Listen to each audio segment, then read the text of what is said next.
بسم اللہ الرحمن الرحیم۔ عزیز طلباء السلام علیکم۔ امید ہے آپ ایمان کی بہترین حالت میں ہوں گے۔ عزیز طلباء، اس سے پہلے سبق نمبر 4 کے پہلے 2 لیکچر میں ہم نے مصنف کا تعارف، سبق کی پڑھائی اور کچھ مشقی سوالات کی رہنمائی حاصل کی تھی۔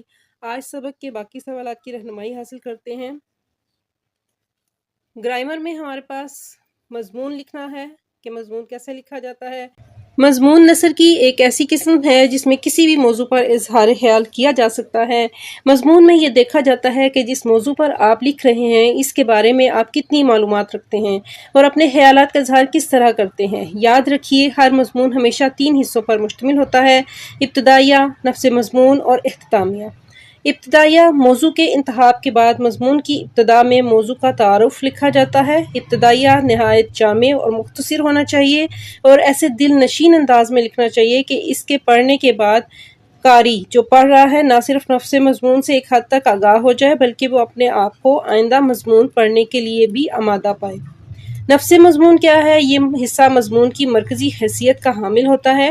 مضمون نگار کو چاہیے کہ وہ اپنے خیالات کو ایک خاص ترتیب کے مطابق پیراگرافوں میں تقسیم کر کے لکھے، مشکل الفاظ کے بجائے سادہ، عام فہم اور بول چال کی زبان لکھے۔ البتہ جہاں ضروری ہو وہاں تشبیہات، اشعار، ضرب الامثال، مشاہیر کے قول و اقوال، احادیث اور قرآنی آیات سے بھی کام لے، مگر ایک بات کو بار بار نہ دہرائے: زبان کی اغلاط سے بچے، غلطیوں سے، کیونکہ زبان کی اغلاط سے مضمون کا حسن غارت ہو جاتا ہے۔ اختتامیہ کیا ہے؟ مضمون کے خاتمے پر موضوع کی تمام تفصیلات کو سمیٹ کر چند سطروں میں بیان کرنا چاہیے۔ مضمون کا خاتمہ ایسے مؤثر اور دل پذیر ہونا چاہیے کہ موضوع کے تمام ضروری نکات قاری کی نظروں کے سامنے آ جائیں۔ عزیز طلباء، اگلا سوال ہمارے پاس مرکزی خیال اور خلاصے کا ہے۔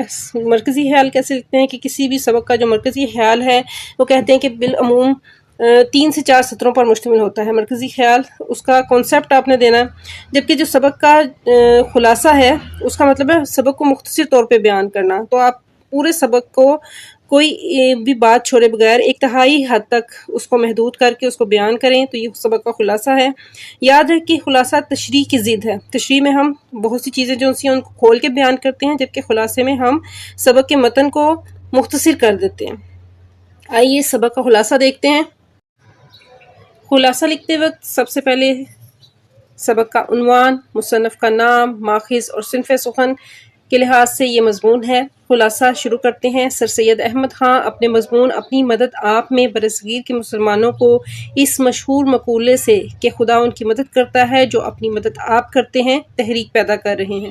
ان کے خیال میں یہ مشہور کہی ہوئی بات ہے، اس میں بہت سی نسلوں، قوموں اور انسانوں کا تجربہ بھی شامل ہے۔ کسی بھی شخص کی ترقی کی بنیاد وہ جوش و جذبہ ہے جو اس میں اپنی مدد آپ کر کے کامیابی حاصل کرتا ہے۔ اگر یہ جوش و جذبہ قوم کے ہر شخص میں پایا جائے تو پوری قوم اجتماعی ترقی حاصل کرتی ہے، جبکہ کسی دوسرے گروہ یا قوم کو اس قوم کی ترقی کی ذمہ داری دی جائے تو جوش و جذبے میں وہ شدت نہیں ہوگی، نتیجتاً ترقی کی رفتار میں بھی خاطر خواہ اضافہ نہ ہوگا اور ایک قوم دوسری قوم پر انحصار کرنے کی وجہ سے اپنی عزت و وقار کھو دے گی۔ انسان جس قدر دوسروں پر بھروسہ کرتے ہیں اسی قدر بے مددگار اور بے عزت ہوتے جاتے ہیں۔ قدرتی قانون ہے، جیسا مجموعہ قوم کی چال چلن کا ہوگا ویسی ہی حکومت ہوگی۔ خوددار قوم پر خوددار حکومت ہوتی ہے، جاہل و خود غرض رعایا پر ویسی ہی خود غرض حکومت ہوتی ہے۔ قوم شخصی حالتوں کا مجموعہ ہے۔ قوم کی تہذیب در حقیقت ہر مرد و عورت اور بچوں کی شخصی ترقی ہے جس سے وہ قوم بنتی ہے۔ قومی ترقی ہر شخص کی محنت، ایمانداری اور ایک دوسرے سے ہمدردی کا مجموعہ ہے، جبکہ قومی زوال ہر شخص کی سستی، خود غرضی، بے ایمانی اور برائیوں کا مجموعہ ہے۔ اگر ہم یہ چاہیں کہ دوسرے ہماری ترقی کے لیے کام کریں تو دوسرے ہم سے زیادہ اپنے مفاد دیکھیں گے، ہم ان کے محتاج ہو کر اپنی عزت و وقار کھو دیں گے۔ سر سید برصغیر کے مسلمانوں میں تحریک پیدا کرتے ہوئے کہتے ہیں کہ خود کی اور قوم کی سچی بھلائی کا سوچو، ہر شخص اور کل قوم خود اپنی حالت سنوار کر اپنی اصلاح بہتر کر سکتی ہے، دوسروں پر انحصار کرنا افسوس کا مقام ہے۔ سر سید کے نزدیک حقیقی غلام وہ نہیں جسے کسی نے خریدا اور اس پر ظلم و ستم کرتا رہا، بلکہ حقیقی غلام وہ ہے جو آزاد ہے لیکن اپنی بد اخلاقی، جہالت اور خود غرضی کا مطیع ہے۔ وہ اس خود غرضی کی غلامی میں مبتلا ہو کر قومی ہمدردی اور ترقی سے بے پرواہ ہو۔ وہ جون سا ہے وہ حقیقی غلام ہے۔ کوئی ہمارے لیے ترقی کے کام کرے، یہ خیال ایک خوبصورت فانوس کی مانند ہے جو عمل سے خالی ہے۔ عام لوگوں کا خیال ہوتا ہے کہ ہمیں کوئی خضر وقت ملے جو ہمارے سارے کام ٹھیک کر دے، ہم خود کچھ نہ کریں۔ یہ سوچ کل قوم کی دلی آزادی کو برباد کرتی ہے۔ نتیجتاً طاقتور کی غلامی عروج پر اور انسان حقیر و بے وقت ہو جاتا ہے۔ وہی قومیں باعزت ہیں جو خود پر انحصار کرتی ہیں اور خود خضر وقت بنتی ہیں۔ دوسروں پر بھروسہ انسان کو تباہ برباد کر دیتا ہے، جبکہ خود پر بھروسہ انسان کی برائیوں کو ختم کرتا ہے۔ انسان کی موجودہ حالت میں بہتری نسل در نسل محنت و ترقی کا نتیجہ ہے۔ ہل چلانے سے لے کر کارخانوں میں کام کرنے والے ہر پیشے سے منسلک لوگوں نے، ملکی منتظموں نے انسان کی موجودہ ترقی کی حالت میں پہنچانے میں مدد کی ہے۔ ہر آنے والی نسل نے گزری نسل کی محنت پر عمارت بنا کر ترقی کی ہے۔ سر سید اپنی قوم کو سمجھا رہے ہیں کہ ہمارے آباء و اجداد نے اپنی محنت سے یہ سرسبز زمین، آزاد وطن ہمیں اس لیے نہیں دیا تھا کہ ہم خزانے کے سانپ بن کر اس پر بیٹھ جائیں اور اس کی ترقی کے لیے اس کو استعمال نہ کریں، بلکہ اس کو مزید ترقی دینے کے لیے دیا تھا، لیکن ہماری نسلوں نے اپنی نااہلی کی وجہ سے اس آزادی کو کھو دیا۔ کوئی شخص جو اپنے ساتھیوں کو محنت و ایمانداری کا سبق دے، اس کا اس زمانے اور قوم پر گہرا اثر ہوتا ہے، اس کی آئندہ نسلیں مثال بن جاتی ہیں۔ آپ ایسے ہی انسان بنو۔ اپنی مدد آپ کے تحت حاصل ہونے والی عزت، عملی تعلیم، خودداری اور خوبیاں دوسروں پر انحصار کرنے سے 1000 گنا بہتر ہیں۔ تجربے سے حاصل ہونے والا عملی علم کتابوں سے حاصل نہیں ہوتا۔ خود محنت کر کے کامیابی حاصل کرنا انسان کو زیادہ عزت دار اور معزز بناتا ہے۔ عزیز طلباء، مشکل سوالات میں ہمارے پاس پہلا سوال ہے، وہ کون سا آزمودہ مقولہ ہے جس پر انسانوں کا اور قوموں کا تجربہ جمع ہے؟ شاہ سرخی لکھیں گے آزمودہ مقولہ: خدا ان کی مدد کرتا ہے جو اپنی مدد آپ کرتے ہیں۔ یہ ایک نہایت عمدہ اور آزمودہ مقولہ ہے، کیونکہ اس چھوٹے سے فقرے میں انسانوں کا، قوموں کا اور نسلوں کا تجربہ جمع ہے۔ سوال نمبر 2 ہے، سر سید احمد خان کے خیال میں کون سی قوم ذلیل و بے عزت ہو جاتی ہے؟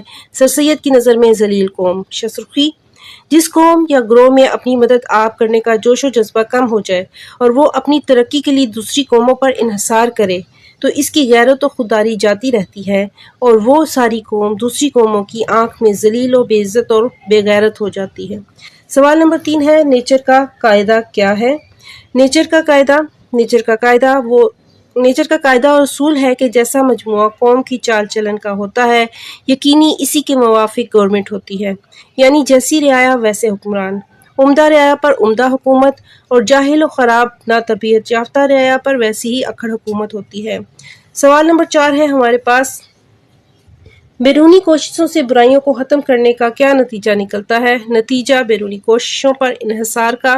اگر ہم اپنی مدد آپ کے اصول کو پسے پشت ڈال کر بیرونی کوششوں سے خود کی برائیوں کو جڑ سے اکھاڑ ڈالنے اور نیست و نابود کرنے کی کوشش کریں گے تو یہ برائیاں کسی اور نئی صورت میں اس سے بھی زیادہ زور و شور سے پیدا ہو جائیں گی۔ اس لیے اپنی مدد آپ کے تحت شخصی زندگی اور چال چلن کو ترقی دینا ضروری ہے۔ سوال نمبر 5 ہے، دنیا کی معزز قوموں نے کس خوبی کی بنا پر عزت پائی؟ باعزت معزز قوموں کی خوبی: دنیا کی معزز قوموں نے جس خوبی کی بنا پر عزت پائی وہ اپنی مدد آپ کرنا ہے۔ عزیز طلباء، سوال نمبر 7 ہے، درج ذیل اقتباس کی تشریح کریں۔ تشریح سے پہلے مصنف کا نام اور سبق کا عنوان بھی دیں۔ 2 پیراگراف انہوں نے دیے ہیں۔ قومی ترقی مجموعہ ہے شخصی محنت، حالتوں کو ترقی نہ کی جائے، یہاں تک۔ اور دوسرا ہے پیراگراف بڑا سچا مسئلہ اور نہایت مضبوط، یہاں سے سٹارٹ ہوتا ہے، اور پہلا خود انسان کو۔ یہ 2 پیراگراف کی تشریح انہوں نے کہا ہے۔ ایک پیراگراف کی تشریح میں آپ کو کر کے دکھاؤں گی، اسی طرح سے آپ دوسرے پیراگراف کی تشریح کریں گے۔ جس پیراگراف کی تشریح کرنی ہے پہلے اس کی پڑھائی کر لیتے ہیں۔ بڑا سچا مسئلہ اور نہایت مضبوط، جس سے دنیا کی معزز قوموں نے عزت پائی ہے وہ اپنی مدد آپ کرنا ہے۔ جس وقت لوگ اس کو اچھی طرح سمجھیں گے اور کام میں لاویں گے تو پھر خضر وقت کو ڈھونڈنا بھول جائیں گے۔ اوروں پر بھروسے سے اور اپنی مدد آپ، یہ دونوں اصول ایک دوسرے کے بالکل مخالف ہیں۔ پچھلا انسان کی بدیوں کو برباد کرتا ہے اور پہلا خود انسان کو۔ یہ پیراگراف ہے۔ کسی بھی پیراگراف کی تشریح اس کی 1/3 ہوتی ہے کہ آپ نے اس کو 3 گنا کرنا ہے۔ آئیے تشریح کی طرف آتے ہیں۔